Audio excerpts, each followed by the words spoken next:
Hello, everybody. Welcome to the Black African Women Network. It's good to have you here. As you can see, I am not alone. I'm joined by 4 amazing humans. And this is because today we are recording the Layered Expectations show. And today it's a bit of a goodie. I'll introduce the gents and the ladies shortly, but I just wanted to let you in on what we'll be talking about today. A topic that I think many of us are really keen on digging into. No matter how many times we talk about it, we want to talk about it some more. And that is relationships. So we are here, whether you are in one, whether you are not, whether you are married, single, we just want to get into our understanding of what relationships are, our experiences, because we really believe on this network that we learn from each other, we grow through listening to each other's stories. So get buckled down and enjoy what we have in store. So I would like to introduce you to our panel for today. Firstly, I'm Sonia Dube. Sorry, my apologies. I am the founder of the Black African Women. And I am here to just pick the brains of these lovely young people. So first up on my screen, I've got Rumbi. Say hey to the peeps. Hi, peeps. Hi, everybody. Rumbi is actually my baby sister, and she is part of the It's a Layered podcast. So these are the ladies that have been doing the Layered Expectations show. So she's one of the representatives. And then there is Amanda next. Hi, guys. Yes, and so Am is also part of It's Layered, and she is also going to be giving a female perspective. Then on our gents end of things, I've got Dhabi up first. Hey, guys. Hey. Hey, Dhabi. So Dhabi is actually Zimbabwean, but he's currently based in Canada, if I understand correctly, and today he had to wake up a bit early to join us. We're glad to have you here. And then last but definitely not least, we have Kuzi, and Kuzi is also Zimbabwean, but he is currently based in Australia with Amanda. And I forgot to mention Rumbi is actually in Czech Republic. So we're all over the world today having this wonderful conversation. All right, so welcome, ladies and gentlemen. How are we feeling today? Feeling good, feeling great, excited. Good. Ready to go. Let's do that. it. Ready to go. Yes, I'm scared because please don't come out. I'm nervous. Mm-hmm. Let's chop it up. Let's see. Yes, I agree. I'm with the gents on this one. I'm ready. So actually to get us going, if the gents, if you can just give us a brief intro of your dating life, dating life starts from, I guess, whenever you deemed it, or when you started, I guess, considering the opposite sex and as more than just a play friend, in the playground, whatever. And that can start at any age for anyone. So for you, if you can just give us a bit of a rundown of your dating experience. Dhabi, okay. You look keen. All right. Okay. Dating life, where it started. Okay, so for me, probably I think first crush was around grade 1. We used to have to do this thing where you'd have to clean under your desk or something. Like you'd get a whole mop thing and you'd have to clean under your desk and all this stuff. And it was like, I was a teacher's pet, so I was always the class monitor. So people always wanted to do things for me. And there was this one girl that always used to come over and she'd offer to do it and all this stuff. So, love, acts of service, I guess it was. Okay. Early on, before I knew what all them love languages were, I was already feeling them. So that's where it kind of started. But I moved around a lot when I was in junior school and stuff like that. So lots of unsaid things, little things started that never got to anything. And then that was kind of mostly junior school. High school, my parents were all about the books. So dating became, and nobody got time for that type thing. There was no one giving you money to take anyone on dates. There was no one giving you no car to take anyone on dates. So it was a struggle. I had two older brothers who, you know, they were out there doing everything. So by the time they were done doing things, there was nothing left for me. So high school was pretty dry time, but I did okay at school. So, you know, sacrifices for something at least. University, I pretty much dated most of university. So 3/4 of my university, I was in a relationship. Okay. I'd say probably my first real relationship. And then, yeah, since then, there have been relationships here and there, dates here and there, but I'm still strong and single, still looking for that person. I think now a lot of my orbit or a lot of my space is getting filled with marriages and kids. That's messing up my balance, you know, like you can only be the cool uncle that's out in the club for so long before everyone's like, yo, bro, we can't invite you to things anymore. So, you know, take a seat. So yeah, no, I'm still enjoying it though. I'm still having fun. Personally, I don't think I'm ready for that next step yet, but I'm excited for when it does come. Awesome. No, I appreciate that honesty, Dhabi, and I feel you on you're the single friend with the married friends with the babies. I'm that auntie. I'm also tired now. Rich auntie. Yeah, rich auntie vibes. I don't mind those. Awesome. Thanks so much, Dhabi. Kuzi, can you share with us your experience? Absolutely. So just like my guy Dhabi, I'll go chronologically as well, from junior school to high school to university. I guess junior school, I went to an all-sex school. So shout out to Borodale Primary. So I was there from grade 1 to grade 7. And I think the junior school dating experience kind of started in grade 4. You know, I think the thing that sort of showed you that you were going to sort of link up with someone was if you were in a class, like you had like the opposite sex opposite you, right? You'd play footsie. And I think that was a way to kind of tell you that whether or not that person was interested. So that was pretty much what it was like from grade 4 up until about grade 7. So there were a few footsie experiences for that 3-year period. Then in high school, I think around Form 4 is when I really kind of got into a bit of a serious relationship with another girl, I suppose, and we're together for about 3 years up until about my second year of university. And what happened is because I was now on my way to Australia, and she was at the time still based in Zimbabwe, then moved across to Cape Town. We tried the long distance thing, but that didn't work. And, you know, once we broke up, there were a few entanglements that happened, you know, before I actually then ended up being with the woman that I'm married to and who I've been with for the last 13 years. So I met my wife back in 2008. And I chased her like big time. So for the first 4 months of me trying to sort of plant myself in her space, I was available to her 24/7. So I would go with her on the bus from university to work, or I would meet with her, you know, when she had a break in between tutorials.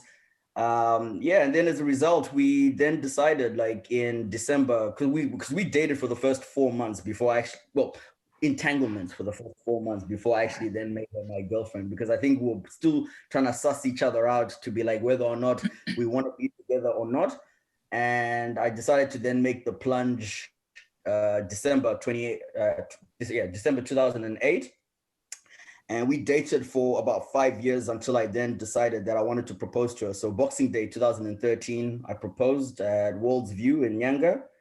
The whole process went about it in terms of me introducing myself to the family, went and asked her dad and her mom for their blessing, because at that time we were both in Zim for Christmas holidays around that time. And I thought, you know what, this is the perfect opportunity for me to start doing the mkwasha things to say, this is what I want to do. These are my intentions for your daughter. So we took her to our rural homestead in the Manika land, and proceeded to then put an elaborate plan in place between my parents, my sister, her family, to then lead to us then having the opportunity for me to propose. So then we did our Aurora in July 2014, and I then got a new job. So I lived in Perth for 8 years, and then I got a job that made me then leave Perth. But in order for us to then recognize the fact that we have done the traditional thing, I wanted to also then honor her parents by doing the legal side of things, because I think that was something that her mom and dad wanted us to do before she could move across to the same town with me. So we legally went to the courthouse in the town that I used to live in called Derby. And we got married on the 19th of December, 2014. And we've been together since. So, yeah. Jeez, wow. Thank you, Kuzi. I think a lot of women love when a man can put detail to the relationship. I feel like I have never dates heard. And all. Dates and Listen, like detail. But that's really awesome. Thank you so much, guys, for sharing your experiences. And it's nice to have, different experiences of relationship, because I mean, that's the reality. Not every situation is going to be the same. And ladies, I actually am interested to hear about, you guys discussing dating and relationships on your podcast. What has come up there when it comes to relationships and dating? Go first. Amanda. Yeah, go first. Amanda, you go. I always make you go first. But we dating for us was it was full of ups and downs. And this is something we went on and talked about on our own podcast for over 2 episodes. And I don't even think we even could delve deeper enough, because just wasn't enough time.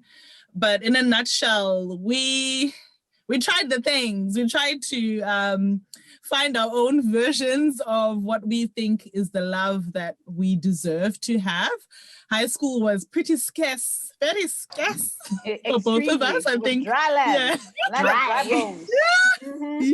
Yeah, girl. So, I think we finally roundabout, without going much into detail, so hopefully people can also tune in the podcast and listen to those episodes, see if you relate. But in a nutshell, we finally got the love we were probably both looking for. Hey, Rumbi.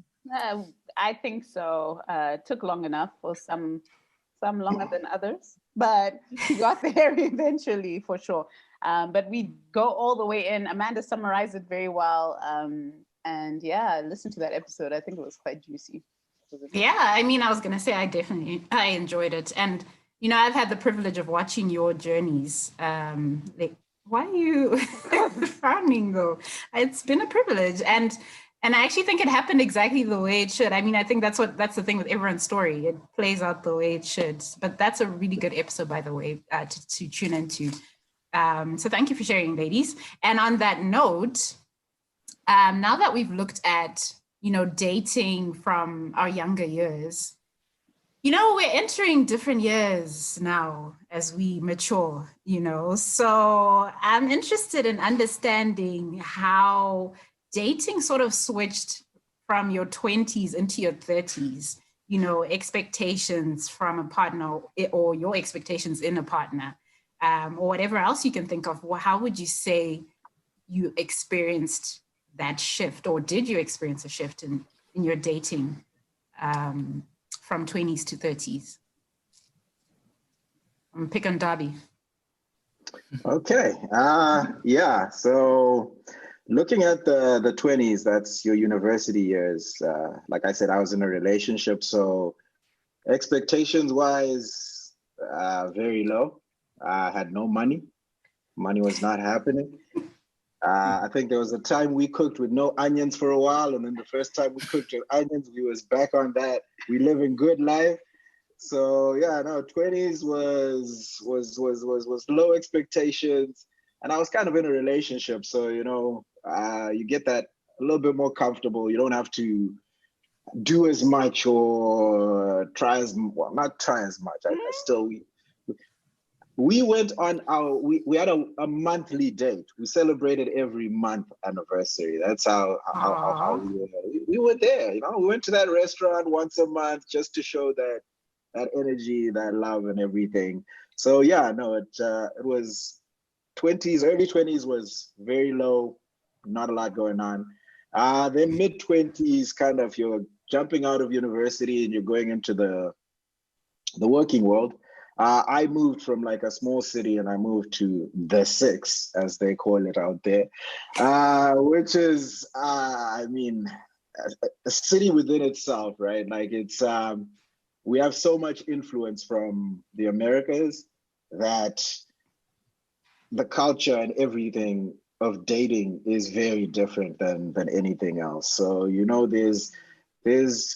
going from a small city and university to a city where Lamborghinis are just driving by, and you just jumped out that bus. So who's hitting on the girl and who's getting success, it changes a lot. Like you're there. You live in a city with a basketball team. We ladies, we know how you all want that 6-foot thug with the $10 million and all that. Then you there, the brother that's just coming through from work, hard day, different things, right? And then coming into my 30s has been interesting because it's the rise of Cardi B and Meg the Stallion, and now women have got this different kind of energy and assertiveness and everything. But a lot of them rich. Every song is about you gotta have money, you gotta have this, you gotta have that, right? So it's definitely affected it that way. But then we also have the added layer of like a lot of multicultures in Toronto. So dating people of different cultures, different places, lots of different kinds of thinking, right? There's relationships or dates you'll go on with people who'll be like, yeah, my parents are probably not okay with this. But then you're like, so what are we doing here? Like we're starting something and then we got to go stress about it to your parents. So yeah, like sure. It's a mixed bag. Yeah. That's really interesting. And I don't know if the ladies have a different perspective, but what stood out for me with what you're sharing was the whole, with the rise in the Cardi Bs and the, Meg the Stallion. Would you say those are the kind of women you're only coming across now, from the sounds of it? Okay, Rumbi. Yeah, I think he's passionate. No, it's quite interesting that he mentioned that. Okay, firstly, I don't live in Toronto. I will not call it the six, as I've been told. I don't live in Toronto, so I don't know what it's like. But I know a lot of people who are not Cardi B-esque or Meg the Stallion-esque. I think Cardi B and Meg the Stallion give you that BDE for a woman, like make you feel like, stop pining for the love, but rather I deserve what I want, if that makes sense. But I think, yes, maybe on the Instagrams, we see a lot of those kinds of women, but I think there are a lot of other kind of women. So, or maybe you're attracted to the Cardi B-esque Meg the Stallion. That, I don't know. Oh, wow.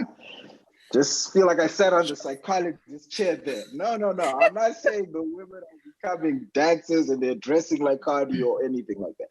I'm saying, yeah, that energy is there now. Like it's this energy of like, yeah, we can have multiple boyfriends. We can do this. We can, it's not a... You're getting a taste of what women have gone through for many centuries. And preach, girl. Mm-hmm. Amen. That's where we differ, because in my circle, the men have been, I mean, look at Kuzi. The man explained dates to you. The man could have told you what she was wearing And then you're telling me about Exceptions. Yeah, exactly. Thank you. That's the rule right there. It's maybe Rumbi, who you are attracted to, who you are going to is the ones that are that, Nah. Well, back in the day, listen to the other podcast. Yes. Yeah, I was gonna say Back in the probably day, this. Dhabi, you got me. I'll take the L on that one. Yeah. But things changed from my 20s to the 30s. Things changed. Okay, how did they change? Yeah, how did they change? I think, you just start seeing yourself as a human. Like, you're just like, why am I playing these games? Like, what is this dodgeball? What, you know what I mean? Ping pong? Like, come on. You just kind of really think about life. Like, am I going to be stressed all the time in a relationship? Like, no, like no one wants, do you get what I mean? I think that really clicked. And I was tired of the guessing games of is he into me? Is he not? This idea of women are supposed to compete for a man. I'm like, no, I just want someone who's like, oh, I like you, bet I'm going to chase. As Kuzi so aptly put, he knew what he wanted in his wife and he went after her. And that's, you just kind of, I think mindset changes. I think social media makes it tough though, because you just got too much choice. So like, I feel like in our 20s, I don't know, maybe you guys were using lots of social media, but I think for us, it was mainly just like Facebook. Yeah. So it was like, okay, Facebook, meet up with your friends. But then like, you didn't have all these like dating apps and these, so like you didn't have too much temptation at your fingertips. So you could concentrate on getting to know someone. You could concentrate on really getting to delve into this person's psyche. Whereas now, if someone bugs you, you're like, next, swipe, like it's so quick. We don't invest anymore. And I think that's probably the most that's changed between the 20s and the 30s. So those looking for something serious have to really dig to find someone else who's looking for something serious, because most people aren't. Hey, to say it again, I mean, there's a show called Too Hot to Handle that just really depicts the mindset that people generally go into dating with, But yeah, thanks, guys. Kuzi, did you have something you wanted to add? Yeah, I guess just hearing Rumbi and Am and Dhabi, I was fortunate. Well, I was fortunate enough that I met my wife when I was 22 and she was 20. And she saw me at my lowest of low and my highest of high. We both went through this journey, delving into all the experiences around what life was going to bring. Because at the time when we got together, I was in my third year, and we, like Dhabi, we had those days where mee goreng noodles were all the things that we could eat. The clutch. Mee goreng and baked beans. Shout out to Heinz tomato sauce versus Heinz baked beans. Mix it up, chop it up. But I guess so she was with me where we went through this journey together, where we were trying to make ends meet, hustling the way we had to hustle to get to where we're at. We finished university. We went through the whole process of getting our full-time jobs and doing all the stuff that we that we've been doing over the last 13 years together. So I guess because I've been in a long-term relationship, I haven't really then experienced some of the challenges that like my peers, both male and female, have encountered when it comes to what the dating scene looks like. I mean, as someone who's outside looking in, it's a cold world out there, and I actually relate to a lot of the stuff that Dhabi says, because I was fortunate enough to be in Canada 2 years ago, and as a married man, and seeing, because I also then had, Dhabi was there and some of my other single friends who were there around me, and just looking at the way the world is in that space, because I guess I haven't really then been immersed in the dating world, or should I say the modern dating world, where there's all these different variables now.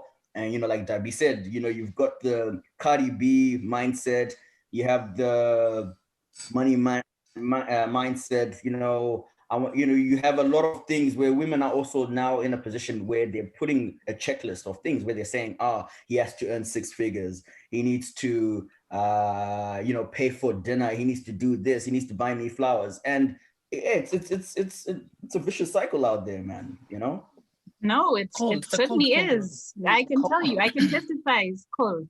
in this world. Thank you, Kuzi. Thank you for that perspective and the honesty around it. But on a more serious note, someone, I think it was Am, who actually mentioned social media. So I just want to jump quickly into dating apps, because I mean, especially with Corona, that's how people meet people, maybe. And I'm interested, gents, do you agree, yay or nay, when it comes to meeting someone, online dating? You know, what are your expectations with regards to meeting someone? Dhabi, hold on. Dhabi, let me just add, before you say what you need to say as the single guy in this group, but again, I think, just as I said, as someone who's outside looking in, and I guess because someone who's in a relationship for the last 13 years, dating apps, from what I've heard from my single friends, both male, female, and people from different sexual orientations as well, right? It's pretty much their hookup sites. That's what I hear, that it's just an opportunity for people to have, as I mentioned the word earlier, entanglements. I just think, but there might be some, and correct me if I'm wrong, there might be some where people have had success. I've heard stories where people have used dating apps and there's been success. I know of two couples, really good friends of mine, who've been together for the last 4 years. One couple has a child together. So there's success in that, but there's also the fact that some of them, and majority of the people that I know outside of those two couples that I've just mentioned, that actually use those sites for entanglements. Okay, fair enough. That's a fair comment. I mean, we've seen the rhetoric around Tinder, for instance, and Grindr, you know. So I mean, I hear where you're coming from. Dhabi, I saw you shaking your head a bit there. So let's hear what you think. I've been on all the dating sites. I've tried them all, you know, for research, It wasn't not like that, you know. Somebody's got to be out there to tell the people what's going on. Sure. Tell us. Yeah, no, Kuzi is right. You kind of, but dating apps, they come in kind of different, with different connotations. Like there's some that are kind of getting weeded out. Like Tinder is pretty much becoming just a hookup app, but in certain cities, actually, it is actually still very, very useful. So it's location based and also kind of the app that you're on. But in terms of the simple answer to the first question, yay or nay, yay. I've seen people, I have a lot of friends and that sort of thing that they've come together, and honestly, you couldn't even tell how they had not met, or like the universe just brought them together, right? But personally, I think I still struggle with it. So for my own reasons, I don't think I take them seriously enough, even when I'm on them. So I'm working on it. I've talked to people about it, and I'm trying to take them a little bit more seriously, but it can happen. So you would prefer to meet someone organically, is what I'm hearing you say? I would prefer to meet someone organically, but I also like meeting people in different, and on dating apps, there's a variety. There's less Cardi B-esque people. I love you though, Cardi, though. People will make it seem like I don't like Cardi. But no, it's there's just a difference. Like that's where kind of some very conservative people, you're not going to meet them out in the club or out eating at a restaurant or anything like that. There's some very conservative people that you never would have crossed paths with unless you jump on these things. So it definitely broadens your range. You have different discussions, but it also has its drawbacks, in that some people, they can text and chat it up like, the most interesting person, but then when you sit face to face, it's almost like, Dr. Jekyll, Mr. Hyde, like what happened to that energy that we were all working with before, So, and then, every guy, like, girls are always complaining, no hookup. Guys should, like the catfish. I think every guy's been hit with the catfish or the angles and all these different things. So like, it's an interesting world, the dating world. So yeah. Hey, the Them angles, filters, them filters. And that makeup, you know, that completely changes Ish. the person. Yeah. All right. No, that's cool. And you know, I know the ladies actually sort of touch on this in their episode. Again, please do check it out. And it was interesting to hear their perspectives. But I also wanted to understand how you guys feel there's been, or do you feel there's been a shift culturally and in society in terms of expectations for the Black African woman in relationships? And why? Why do you feel there is a shift or not? You don't feel there isn't a shift? Ladies, I'll ask you to start this one off for us. Rumbi. Why are you looking at me? I answered the last one. It's your turn. You're always first, okay? That's how it works. Things don't change. I don't know if there's been a shift that I have seen in terms of culturally, because I still think even though our brothers know better, They still don't do. they do better, is the thing. I think it's really, really hard because, like, especially for diaspora Black African women, because when you go back home, it's like you're expected to just go back to how it is. Like, you know how it is. We don't want you to come here with your new teachings, come and do what's expected of you. So yes, your husband's home, wash his hands. He doesn't help you with the dishes. He doesn't. So I feel like culturally, there's a lot of work that still needs to happen. And our role hasn't really shifted too much. But society-wise, I feel like we do have more of a voice. I mean, there's platforms like this beautiful platform where we can actually see and learn and hear different perspectives from each other. And I think that's only going to get better. So then I think eventually the culture will then follow that, because obviously society does set culture. But guys, I feel like it's so tough because people are always torn and then they choose not to fight whatever the majority is at that time. So obviously if you're back home and everyone's saying she needs to do the dishes, your husband's not going to be fighting the fray to be like, no, I'll go and help her. He's just going to be chill. So that's a problem for me. Sure. Yeah. And I mean, I think it's probably why women, or Black women, African women rather, have so much that they're struggling with mentally and emotionally, because like you're saying, it's shifting in one aspect of life. You know, maybe societally you're hearing all these things, but then you go home and culturally it's not adding up, and it creates a conflict within. And I think, unfortunately, especially if you are living outside of the home culture, like you, Amanda mentioned, living in the diaspora or away, you get to experience life outside of those restrictions and expectations and get to enjoy that. But you still go home and there's still that. So it's this pull, and like within yourself, you're like, am I succumbing to pressure? I thought I was stronger. I thought I was more independent. I thought I had a voice, but then you also know to pick your battles, because there's going to be other things you need to deal with within the society, within family and all that. So I think it's really layered in that way. And I think the status quo serves the Black African man. And so why would there be a drive to change that? It's never been really against the man. It's always been against the woman. And it makes it, you know, so if we're doing it alone already, people are like, don't listen to women. Women need to know their place. Like, so if there are no men championing women, there isn't going to be a change. And other women who are championing the status quo as well. Let's not forget, it's not only men. It's actually probably women who instill and maintain it more than men. And, you know, going to a kitchen tea, going to a bridal shower, you hear those narratives being regurgitated over and over again. It's actually women, we drive it home. Like, we really make sure it's maintained. Yeah. We enforce it. Yeah, for sure. Kuzi, you wanted to say something?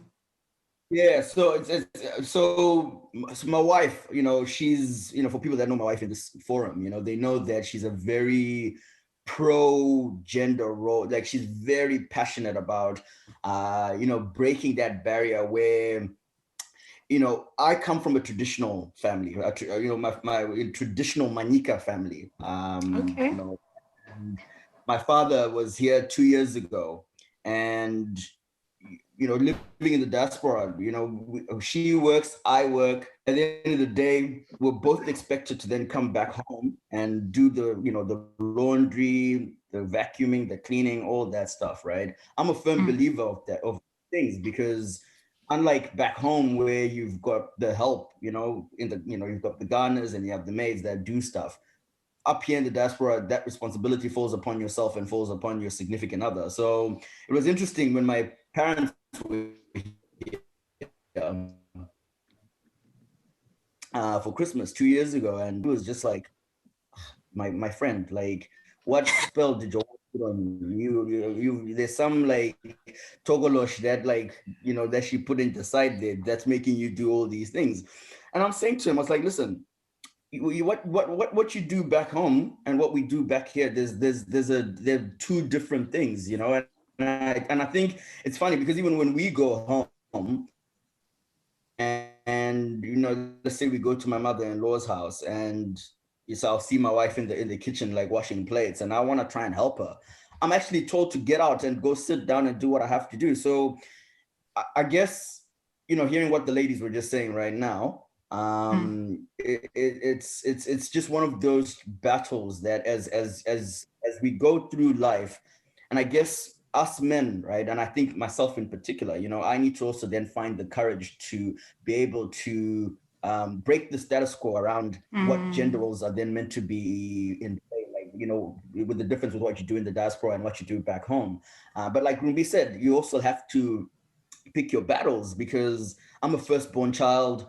And I come from a very traditional family, and now I'm now sort of balancing two cultures where I'm being exposed to all these pro-feminist ideologies, right? And trying to then find the balance between what was imprinted upon me during my formative years, and trying to then understand how do I then carry the two cultures of what I've been exposed to with Western culture by living in Australia, and then still trying to stay embedded in my African side of my African roots and my traditional roots from back home. So and I guess therein lies the battle on an ongoing basis, because we go home, I see like other family members, whether it's my mom or my aunts or other family members, female family members who are doing the things that us as men up here that live in the diaspora are trying to then also break that barrier to that they should be that. So yeah, it's a bit of a conflict, but look, hopefully with time, there'll be an opportunity for that mindset to evolve, so to speak. Yeah. So, yeah. Yeah, I mean, it sounds like basically you and Rumbi are saying the same thing. There is a war that is going on. It may be different, a different kind of war, but it sounds like there is like two different voices speaking at the same time and trying to find what really works for you. Dhabi, do you have any thoughts around this that haven't been mentioned? Yeah, just a quick thought. Like, I guess my experience was a little different because I'm the youngest of three boys. So I had to be kind of the de facto girl and be in helping my mom. My mom wasn't going to be cleaning after the dudes all the time. So I grew up washing the dishes. I grew up doing like the more traditional roles that were that way. So I think my parents kind of look at it different. They're okay with kind of sharing the burden because, yeah, my mom, she kind of had to have that help without it doing it around. Yes. Because the women we need. Mm-hmm. Yeah. Absolutely. And I guess also this is really helping us to see how it's our turn now, because we are going to have the children and we are going to instill certain values. And what generation are we trying to bring up? So I think it's great that we're having these conversations and thinking about it a bit on a deeper level. So now I want to get into a bit of more juicy question. We have not all been with the person that we are currently with, right? We can agree with that. And so, meaning we have had relationships that bottomed out. Hey. And I'm really interested to know what your experiences were with failed. Dhabi, muted that mic so quick. He's like, I got lots to say.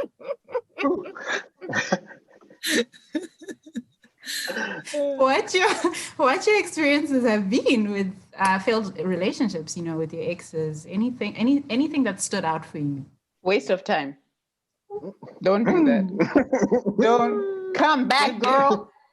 Don't. No, I'm joking. I'm being dramatic. But it was a waste of time. But definitely taught me a lot of what I don't want going forward. Learned a lot of this ain't gonna work. Red flags. Yeah, like I'll stop there for now. But yeah, a lot of red flags. A lot of things that now, as we were talking about going into my 30s, I was like, I can't still be doing this. I'm too old for this type of perspective. Yeah. Okay, so lessons learned. Yes, I was burned, but I call it a lesson learned. There can never be an episode without Rumbi singing. Yes. And Am? Yeah. Tough. I think, yeah. I think for me, thing with exes is the potential.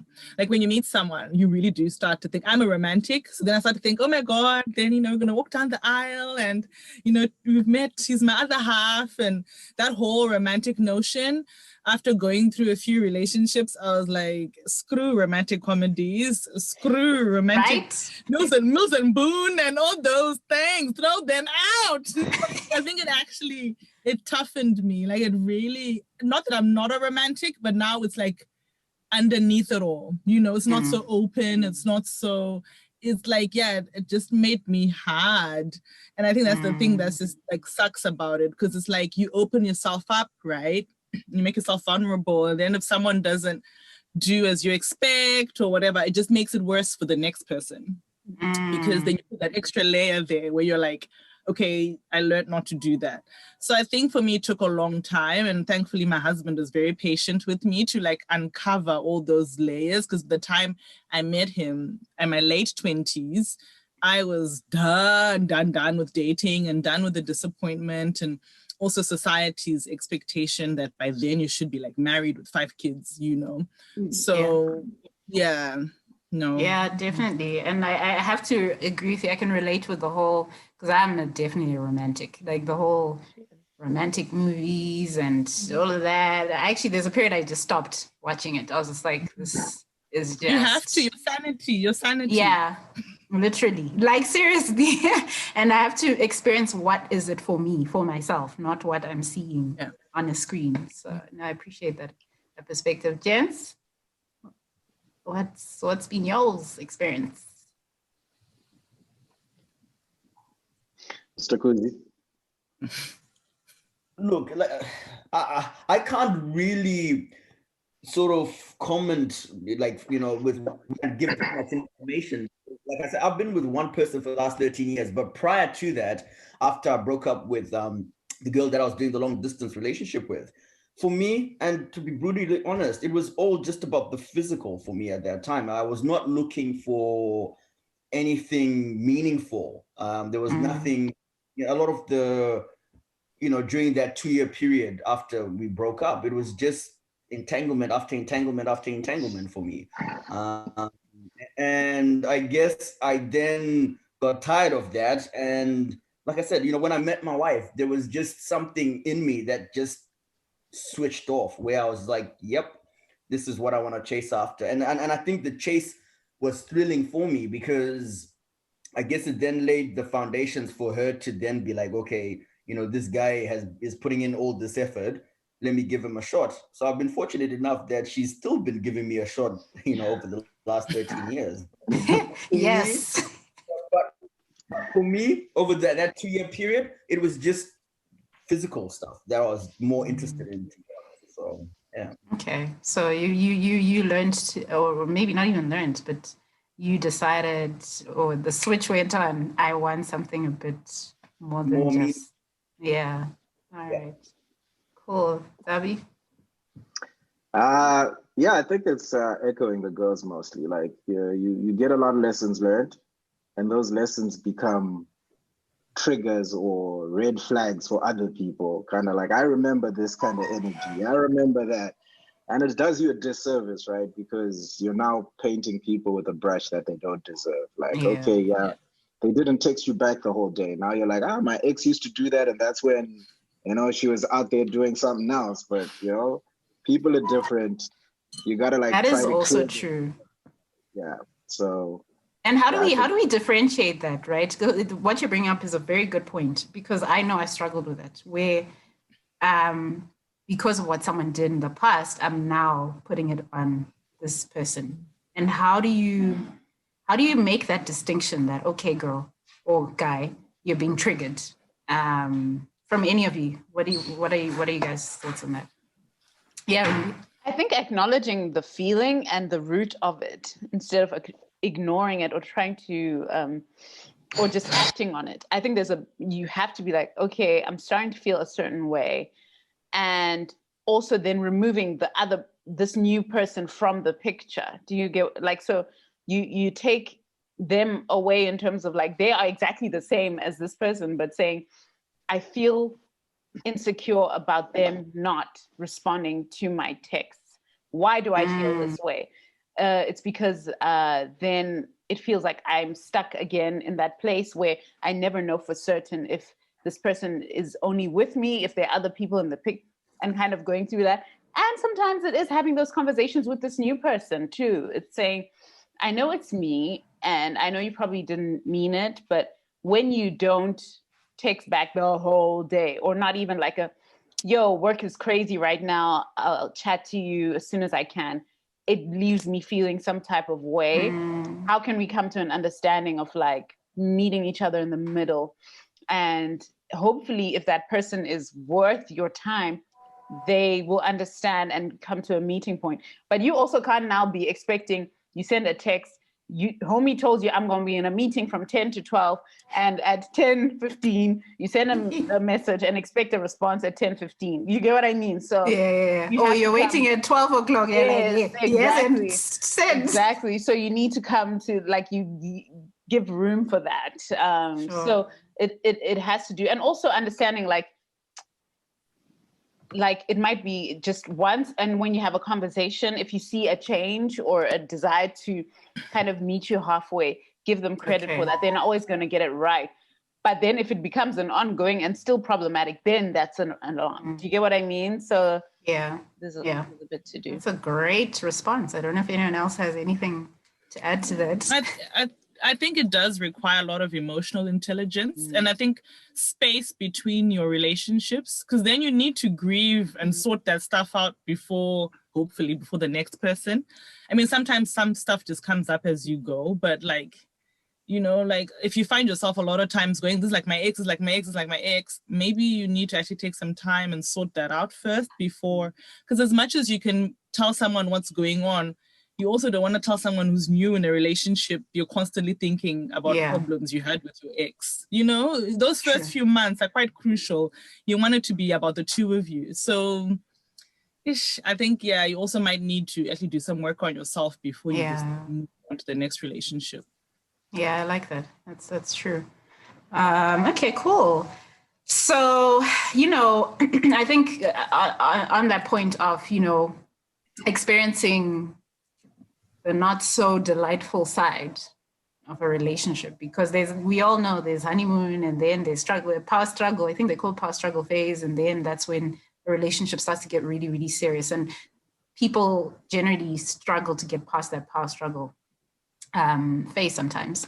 But you're going to reach a point where you see something or experience something in your partner that may be different or challenging. So maybe you see them angry, drunk, maybe they go broke, you see how they handle money, they lose confidence in a situation. And, just based on your experiences in relationships, how would you say you handled that, whether it's with your current partners or experience that you had before. I want to hear from Kuzi. He's been through this longer than the rest of us because, hey, give us the tips.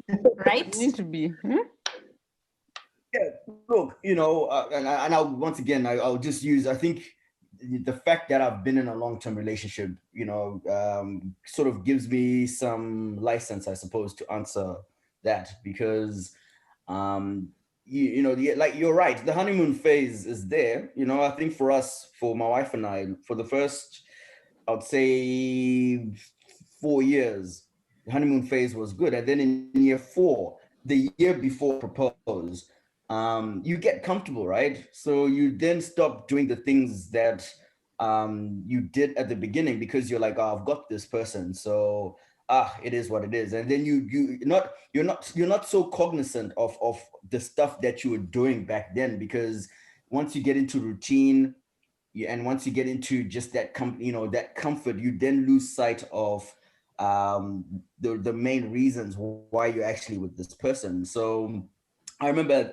back in 2012, like after 4 years being together, like there was a stage where my wife was saying to me, when we were still dating at that time, that she didn't want to be with me. And, we went through a process where we were actually now considering whether or not this was something that we wanted to do. And I guess for me, I had to get out of that mindset of being too comfortable and understanding that when you're in a relationship, you have to keep working and keep building on the foundations of what you built initially when you first started being together with that person. So, I got out of that rut, and I guess after that, I then spent another 9 months then really like showing her that this is what I wanted, and I guess that then led to my decision to saying, yes, I want to propose and I want to be with her.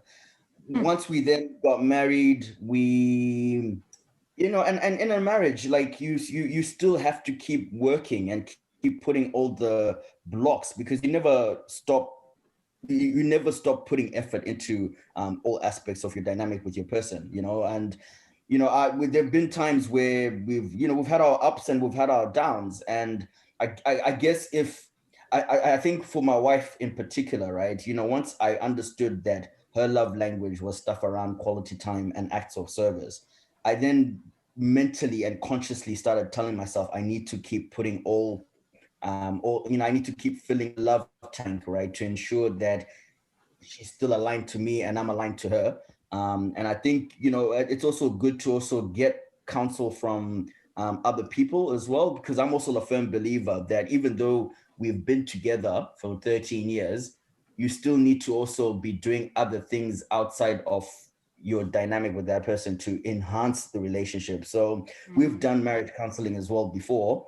And I found that when you do that, it actually gives you the tools, right, to keep making sure that you're putting each other first and center when it comes to everything to do with your dynamic with each other. And if there's something that I can just sort of put out there, compromise and communication are really, really important, because if you don't know how, like, with regards to communication, if you're not in a position where you can actually speak to your significant other and tell them what it is that's bothering you or what it is that's annoying you, and if you end up now just suffering in silence, you're actually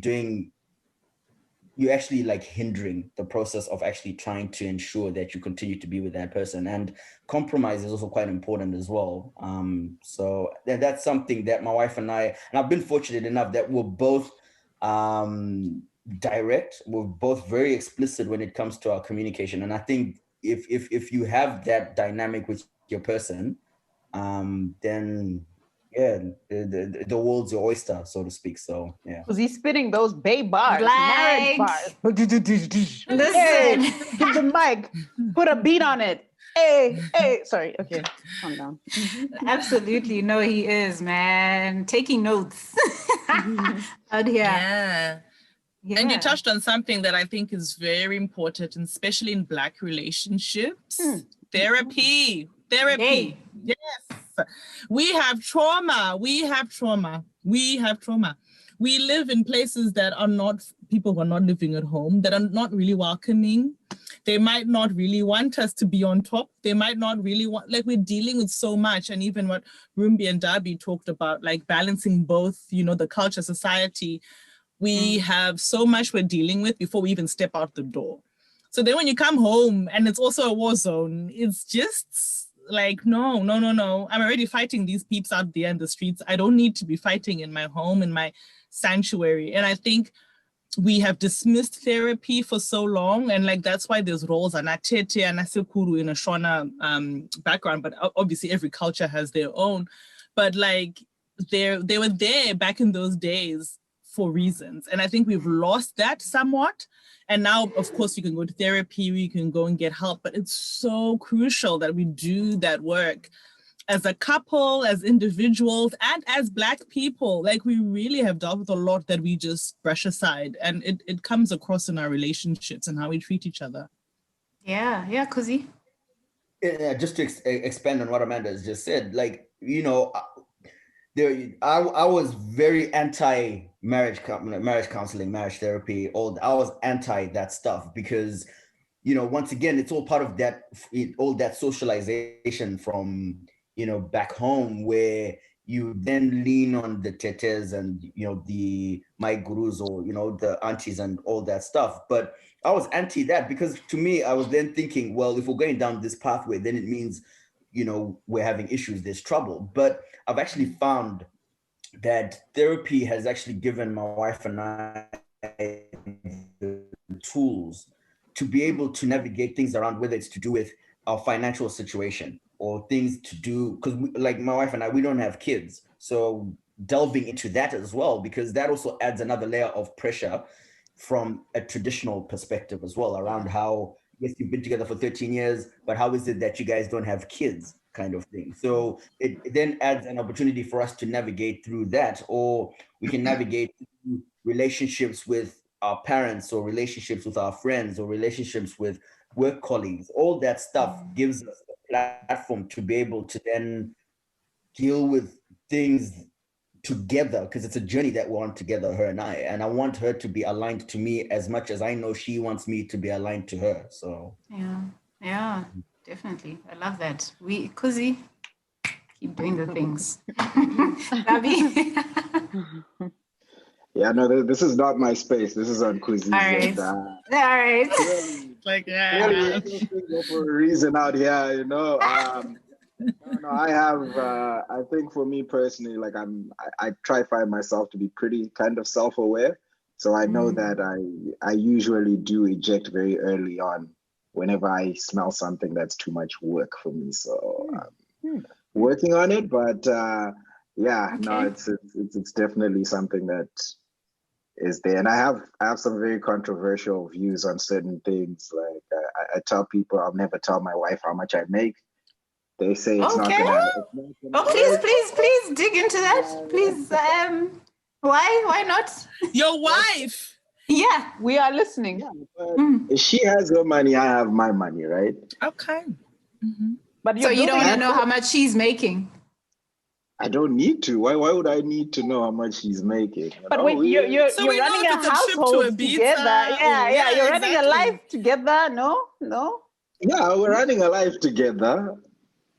So she can know to order caviar or to order, you know, we need to know the tax. Only ordering caviar if I'm making the money. Is that what you're saying? No, when you come together, it helps. When you come together. And also, so I know the limits. Like, yes, you know. Then, because can I say something, Dhabi? You were talking about Cardi B and Meg the Stallion, chicks wanting money, right? If they don't know, like, where your limit is, they're like, oh, he gonna find a way. And then they put pressure because there's no context of like, this is unrealistic. Come on, girlfriend. Obviously, I'm simplifying the thing, but I'm just saying, like, it also helps create those sort of boundaries, or like, if we want this, there are things we need to work towards. Like, we've got to work towards it, save together for it. Do you get what I mean? And then, don't you feel it creates a level of like, what's yours is yours, what's mine is mine, and then it's easy to be like, I'm out, peace. No, it's not what yours is yours or what's mine is mine. I think through communication, you should know your boundaries, right? Like you get to know each other. Like, do you have extensive taste, or do you have this, or do you have that? You'll get to know each other. Like, you know, going on dates and that sort of thing. You don't know how much a guy makes when you're going on dates, right? No, but when he's my husband. Yeah, I would First like date. to And, know. you know, on your When you put first a ring on it. But on your first date, you don't know how much he makes. But then now she's Are you- expecting a rock, like that takes the whole thing, and you're like, girl, it ain't that kind of party. Like, do you get what I mean? Like, it helps save you. I hear you. No, I hear everything you're saying, right? But it's one of those, you could still navigate it through communication without having to go into details or anything of that sort, right? Like, I think money just creates more problems. Okay, if you find out now that I'm super rich, all of a sudden you're changing your spending habits. Next thing I know, girls now Gucci! buying I want that Gucci! How come before? Why was Forever 21 enough before? And now it's not Level good up, enough, huh? level up, level but up, now level up. But we're married. Don't you want me to look good? Yeah. Nay. Like, I'm not talking about your girlfriends. I'm talking about your Wait. wife. Your wife. Completely understand who you guys are talking about. I'm not saying I'm not going to. I'm not just because she doesn't know how much I make doesn't mean I'm not going to level her up. I'll level her up, but it should be. But on she won't know me, how not much she on could have her gone for that expectation. bag. That's the problem, right, Amo? It's one of those, now I give you a gift and you're like, but you could have bought me Gucci. Yeah. Why did you buy me this? Now I'm in this situation where I'm like, I'm not being forced to go outside my boundaries. I'm actually interested to know where this comes from, because this is coming from a place. It sounds like it's coming from a place. And I feel like you are scared of money being weaponized against you. Yes. Instead of it being just a tool that you use within a relationship to go where you're going, to That's why I'm asking, where is it forward. coming from? Because it's maybe something you've seen or experienced, or if you're willing to share. No, I'm a very open person. I unfortunately, it's not as deep as you people are thinking it is. It's not really that. I was in a similar argument, with a couple of friends. We were talking about this. So it's a new concept for me too. And I was like, but why? Why do we share this information? Like, what does it add to a relationship?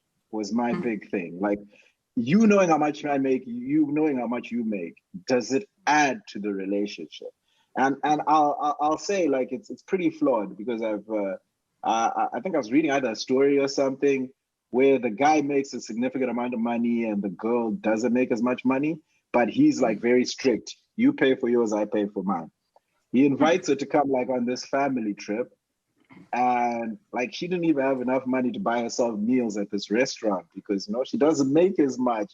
But the whole family still went and ate and left this poor woman in the restaurant and in the hotel room and stuff like that. And there was commentary around people being like, does this guy even love this? Yeah, that's too much. And everything, right? But like, that's the thing. If we didn't know how much that guy made, or she didn't know, like, they could have talked about it and be like, you know what, we can't go here. I don't have the money. But she, knows he makes money. So she probably thought, but once we're there, obviously he won't let me starve. Little did she know, That's a suspect relationship. He will let you starve. And that's the thing, right?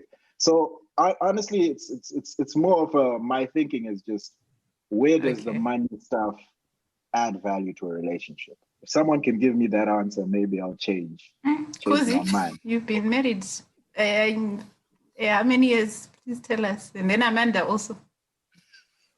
Look, I guess because it depends on who you're with, right? If you are aligned, like, I think I come back to the point earlier that if you're both aligned to the same perspectives when it comes to those different topics, like for us, finances, my wife knows how much I earn, and I know how much she earns, but we also have big plans around, what we want to do, whether it's to do with family back home, or whether it's to do with things here in Australia, if it's to do with like when we want to try and plan travel, or planning like what we're going to do for date night, because every Friday we have date night. So when it comes to financial stuff, I've made a conscious decision, right, that it's something that I want my wife to be aware about, because in the past I've heard stories, and I can only speak from stories that I've heard from back home where, you've got like you know, a man who was probably married and then had his small houses on the side, and then he died, and then next minute you're seeing that there's all these strays coming out from the woodworks at funerals, and then next thing you know, right, that you then find out this, you know, he had like 4 or 5 different accounts. So that then, so I'm only just speaking about this stuff because it ends up being very messy, right? When it comes to you then trying to keep certain information away from family and from significant others. And I've made the conscious decision along with my wife that it's something that I want her to be aware of. And I guess it's also because he's seen when I was really broke, you know, back in those formative years of our relationship, to where we are now. I'm not saying that I'm rich or I have money or whatever, but it's all good. You've done the thing. We celebrate you, Kuzi. Do it. It's fine. We like that energy. Like, yes. So what I'm saying is that we live a comfortable life, her and I, and that's because we're aligned to each other when it comes to that. So yeah. She was with you when you was shooting in the gym. She was there. Sure. I guess for Kuzi, you're lucky that you've had that journey. And I guess this is where it's like for people who haven't, then what now? Yeah. So I'm married, but we didn't have the journey that Kuzi and Chichi would have had. Where, you know, you start out broke together and you know. So in a way, I'm kind of also agreeing with Dhabi because I know ballpark figures. I don't know the sense and, you know, like, but I think it can only work based on 2 things. You're in the same ballpark. So you're not like another field and because then I think that's when it's like the example you gave where they go on a holiday and she can't afford to go to the restaurant. Then that might not really work. You might then have to be quite honest with each other. Not to say you can't date people outside, but it can't be like he earns 20 times more. I mean, unless you're at $1 million and that's 20 million, that doesn't really, there comes a time when money doesn't make too much of a difference, but then there comes a time when money does. So if I'm earning 10,000 a year, for example, and someone's earning $1 million a year, of course, that's going to make a huge difference. But if it's $1 million and 20 million, it's probably not too much. Like it just depends on the scale. But having said that, I still think people need to be honest about how they spend their money. It doesn't matter if you get 20 million, if 19 of it goes to black tax, because at the end of the day, you might as well just be getting the $10,000, you know? So it's okay, the check comes in, then what? And Kuzi touched on this, you know, whether you have to send money home, so I'm in an interrelational relationship where he doesn't have to send money home. I have to. So immediately, it doesn't matter if I earned 20 times as much as him, I have more responsibilities on my shoulders than he does with his money. Disposable income becomes a conversation. Can you go to that holiday in Paris or do you have to send money home? You know, so it's those are the conversations that I think we get so lost on the numbers but it's what you do with that money, how you invest it, how you spend it. Those are the real questions. And then that's when you can really see, is this going to work or not? For sure. And it's also, to touch on what Amanda said, understanding how this person operates with money, because you might be balling, thinking he's balling, you don't know what's happening. And then the tax collector, the debt collector comes and he's like, bruh, where is that? And you were like, bruh, but we were living it up there in Ibiza, living our best lives. You didn't tell me. Do you get what I mean? And I think that's more so the honesty around that, to be like, hey, buddy, I can't do Ibiza because, you know, we are saving for this, or I need to make sure I've set aside enough for the tax man, or do you get what I mean? And it's more that because when people are not honest about money, they want to keep up appearances. Do you get what I mean? And it's, you know, Blue Therapy. What's that? It's a YouTube show. Yeah. Guys, if you haven't watched it, it's terrible. Therapy. Blue, I don't know, whatever it is. And basically, like, you know, not being honest about that, you start wanting to keep up with these high profile. This guy was trying to keep up with his clients, high earners, and his chick was like, but bruh, like you can't even, like, why are you doing that? It's things like that. You don't want to breed that kind of life. So I think in partnership, it can help you be like, okay, babe, I know you want to do this. We can't do this right now. I can't get you that Gucci bag right now, but best believe I will get it. We will work. I'm working towards it. Right now, I want us to focus on, the family or what we were trying to do with the house or things like that. I think that's really All right. probably But why the time, ladies, get your own Gucci bag. Yeah, Why you exactly. taking Nay. Sure. And I For real. Telfa, Amanda too, the stylist. Telfa, what's this new brand that everyone exactly. wants? Get it You can get yourself. it. You don't have to depend on. No, you don't. Mm-hmm. And I think, based on what everyone has said, I will always go back to this. I think it's a very personal decision. That's why I was asking Dhabi, where is it coming from? Yeah. And everyone gave a good perspective, because you do make these decisions based on what you have experienced or what you've come across, what you've decided works for you in your life. And yes, some things are more streamlined than others. So people just like, yeah, okay, that's cool. But when you say something like, no, but this is good, because then we interrogate, why do I think this way? Why do I want this in a relationship? So thank you for the honesty. I appreciate it. So time is running out, but I have 2 more questions. I really want to hear the responses to this. So the first one is, how important is physical intimacy in a relationship for you guys? Sonia went there. Oh, Kuzi, hey! Go, Kuzi. Look, physical intimacy.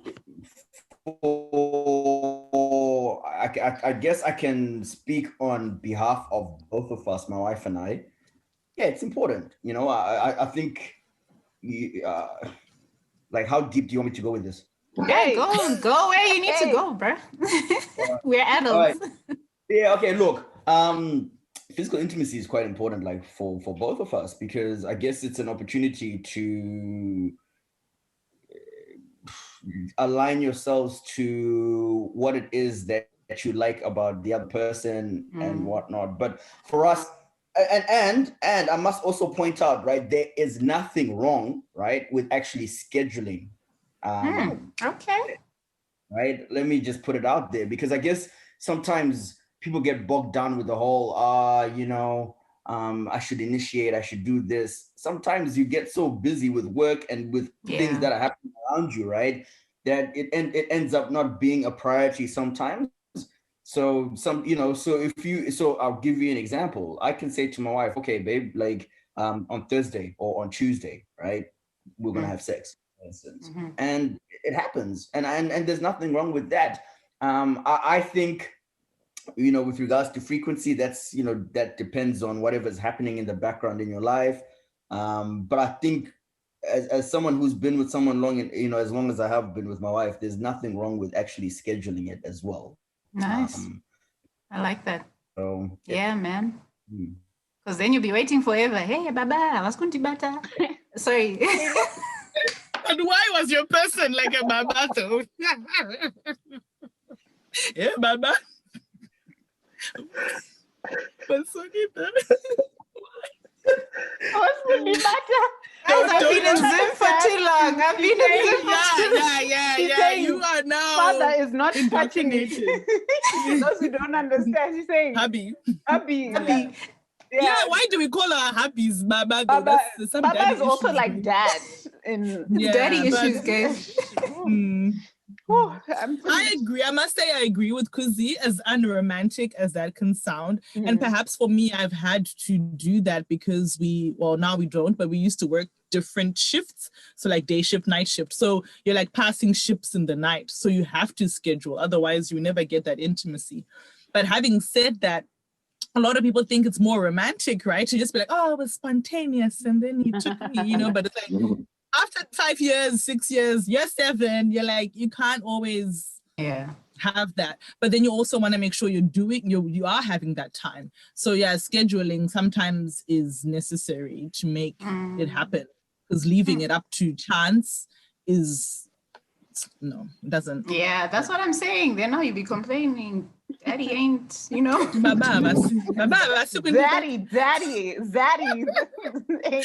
and so just to expand on what Amanda said, because and also what you've just also touched on as well, you then if you don't actually use that approach or actually even vocalize it to tell your significant other that you want it, right? You can then have issues where you then lead to resentment, right? And then you then end up having all these pent-up frustrations, right? Which sometimes manifest themselves in other things. And then you have situations where people will then start thinking about wanting to, cheat, like behind the scenes. You know what I mean? So I think if you actually are not vocal about it, then hey, change that, because I think it's very important in actually telling your person that, hey, Sha, you know what? You haven't done that thing where you put my leg up and I need you to do that for me again. You know? So, Baba, sikundi bat.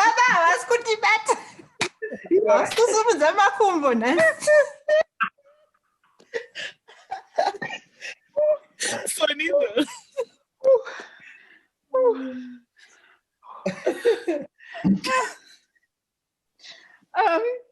Can I add my 2 cents? Yeah, go ahead.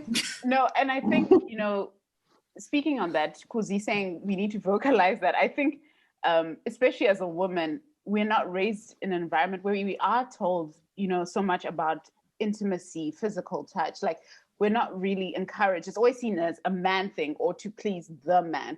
And you really realize it's a disservice for us women not to really highlight that it is important to feel loved and, to feel like, you are in touch with someone physically as well as emotionally, because it's a whole, it's like the Holy Trinity. It's like this physical, emotional, mental, like Holy Spirit, God the Father, God the Son, God the Holy Spirit, they all work together. So you need that, whole thing to play its part.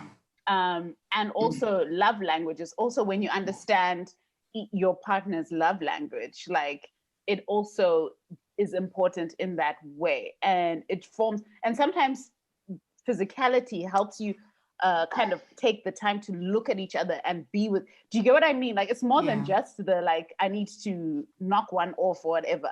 It's more so about making the time to see each other or connecting with each other.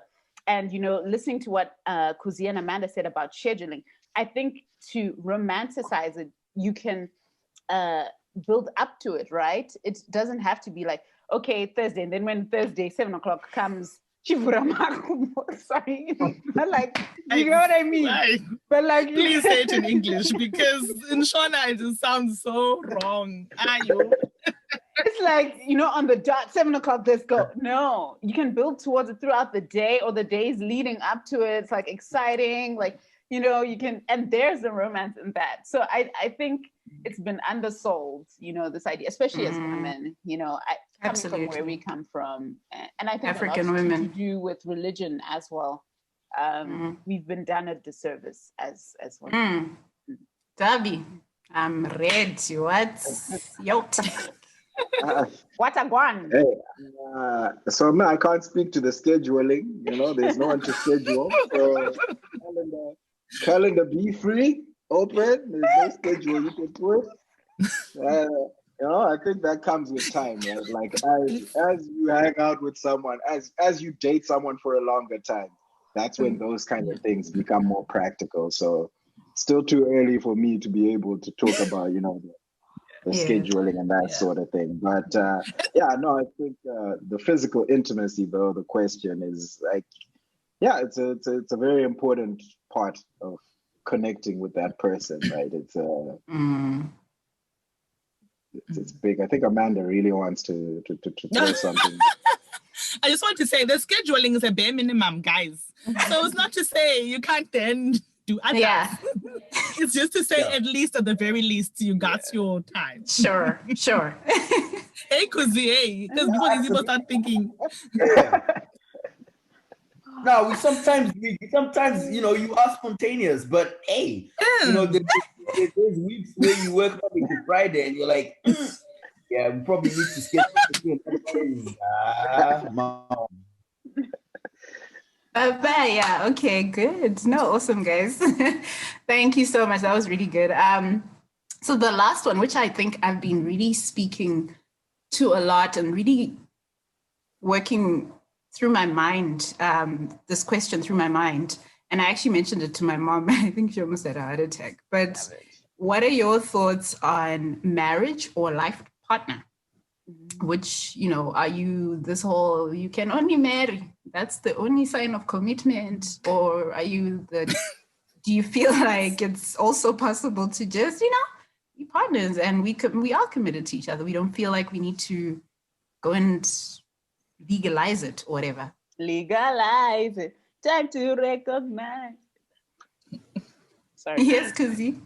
I think living in Australia for the last 16 years, we've heard like many a time of the whole concept of a de facto, because I guess life partner is de facto or something, you know. I think they're a bit synonymous, but a bit different, I guess, right?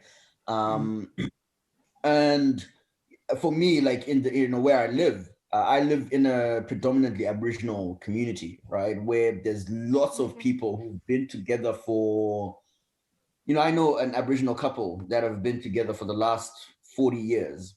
They haven't legalized their marriage and they've got 4 children and 9 grandchildren, you know? I guess it depends on what you're, you know, I guess it just depends on what you want and what you aspire for, you know? I chose the pathway to marry my wife because, once again, it's all part of that socialization, right? From back home, where you knew Kuti, if you wanted to then be with someone, the next step would be for you to marry that person, right?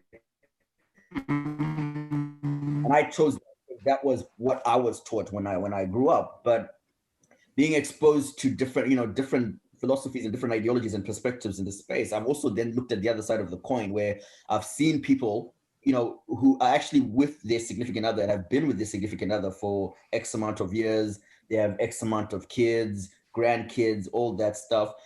All their things around finances, all their things around, you know, assets, you know, all that stuff. They still are in each other's names with each other. So, look, I think it just depends on the context of why you want to sort of then go down that pathway to then say you're with a life partner, or if you want to then get married. No, for sure. Okay. Yeah, Rumbi. I think I didn't, you know, Goldie Hawn and Kurt Russell were like the poster couple for long-term partnership without marriage for a long time. And I think, especially coming from our culture, I didn't understand it so much. I was like, why don't you just get married? But I think it also is up to you in terms of the pressure, what it means. I think we understand culturally too that marriage, your person will be given more respect where we come from. If you choose life partnership, they're just like, but and you're like, but this is my partner for, you know, 15 years. We've got, like, do you get what I mean? And unfortunately, we're still existing within that context.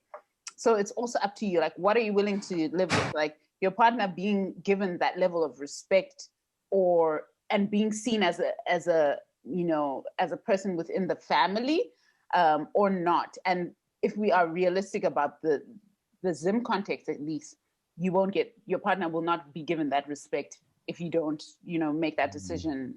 Maybe it's changing now. And I think I once also spoke to your Kwan, our mom, about, you know, I don't really know if I believe in marriage anymore. And she almost passed out. But I think it's because it's more the examples that we've seen where marriage has just seemed like a really huge task and it's tumultuous. It's just hard. Especially for the Black African woman. Yeah, it's just, you know, painful. So it's like, why would you sign yourself up for that? Rather just be somewhere and be like, oh, you finna punch me, I'm out. Do you get what I mean? So I think there's also that where we start questioning, like, is marriage just so then I become someone's punching bag or, you know, in-house slave maid? Those are things that I think our generation, that's why we start questioning the idea of marriage. But I think where it's in a healthy space and within a loving context, it can work. Yeah. Okay. Cool. And Dhabi. Yeah, also, I mean, I'll agree with what both people have said. Depends where you are. In Australia, here, they don't care if it's de facto or you're legally married, you have the same rights. Okay. So if you bought that house together, you're going to be splitting it 50-50, whether there's a ring or not. So obviously the culture here supports life partnership or de facto partnership. So then it can work that you have that choice. Then the situation is like Zim, you have to have your legal stuff, you know, so it's also like, depends where you are. Yeah. Some people look at marriage as the ultimate commitment because, you know, then it's like, you know, if it doesn't matter to you, it's just a piece of paper, why don't you just sign it? You know, so it just really does depend, as Rumbi said, on what your partner and what you really want for yourself. But I love that now we're in a space where it's an option for Black African women. It's not so like you have to be married, you have to be, you know, we're going to slowly see different types of family, what family means to different people.